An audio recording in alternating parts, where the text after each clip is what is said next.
as we mentioned, you took this all the way back to 1998. The intention here is not to go year by year and analyze all the picks, but there are some interesting facts that you've found along the way, especially going into the BCS era. Plus, you put together kind of a summary, right? All-time conference leaders, uh, in appearances. I'd love to dive more into that as well. Yeah, so we'll start individual teams first and foremost. And I don't think this should surprise many people, but Ohio State and Oklahoma are running away with the most appearances. So again, 26 possible years to make it.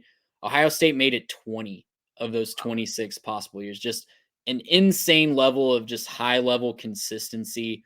And one of the years they weren't eligible. They went 12 and 0. So that could be 21 out of 26 very easily. Oklahoma 17 out of 26.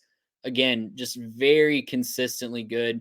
They had that long run of Big 12 conference championships where they're getting the auto bid for the Big 12, and just consistently really good. And maybe not the total number of national championships to show for it, like in Alabama or like a Georgia or some of these other teams, but consistently very, very good and consistently showing up in the playoffs. Other teams in the top 10 that surprised me, though, you've got Alabama at 3 with 14 total appearances. That number might seem low to people, but remember the 2000s were not kind to the Nope. Alabama Crimson Tide before Nick Saban showed up in 2007.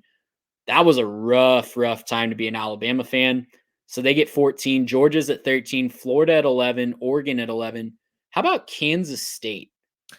Seventh all time in college football, 12 team playoff appearances with 10. They're tied with USC and LSU. It's incredible. And a best seed possibility of 3. Yeah, best seed is 3, worst seed's 11. So they've kind of done the whole thing of getting the auto bid and also barely sneaking in. But just first of all, Bill Snyder is the GOAT. Like, Nick Saban is the GOAT, but like Bill Snyder has a legit claim to that with what he was able to do at Kansas State and get all those hypothetical playoff appearances and real conference championships. Going down the list a little bit, tied for 10th with Michigan and Notre Dame. How about TCU? Yeah. 9 appearances, first one being in 2000. I mean, this makes me ask the question, and as I was going through this, I asked the question a lot. What would college football look like if we started this in 1998? Would we still have similar conferences to what we have in 1998? I think some realignment still would have happened. Sure. The drama that led A&M and Missouri to go to the SEC and Nebraska to go to the Big Ten, I don't think you're really fixing that Yeah. with a 12 team playoff. But everything else, like TCU, do they jump to the Big Ten when they already have 5 or 6 playoff appearances as a member of the Mountain West and Conference USA? I don't know. Do they just want to be that big fish? Utah is the same way. They have quite a few appearances from before they went to the Pac 12. Boise State has a ton. I know they're still in a group of 5 conference, but they clearly in this era have been the premier, most consistent group of 5 team with 8 possible 12 team playoff appearances. So there's just a ton of fascinating teams that pop up in here. Clemson, like I mentioned earlier, wouldn't have gotten their first one since 20 until 2015. So Yeah. we think of them as this huge power program. They really built themselves up really recently. And then when you scroll down, like I ranked them all by total appearances, just the teams that would have gotten a chance. I think we said what 70 total teams Yeah. would have gotten a chance to compete at least once. But your Virginias, your Tulanes, your Illinois, BYU, Maryland, Washington State, all these teams, Miami, Ohio, all these teams that get a chance to show out on the biggest stage in college football. That's what it's all about, right? This is inclusive of those teams. Would any of those win a national championship in the year that they were in? No, there's no way. But they get a chance to compete for one and hopefully build their program off of that and maybe build to something more than just an appearance if they get their shot. Yeah, I think you've even got the Randy Moss Marshall team Yeah, Randy in Moss there as well, Marshall. right? Like who doesn't want to see that? Two things. One, I agree with your point that some realignment still happens, right? Money is money.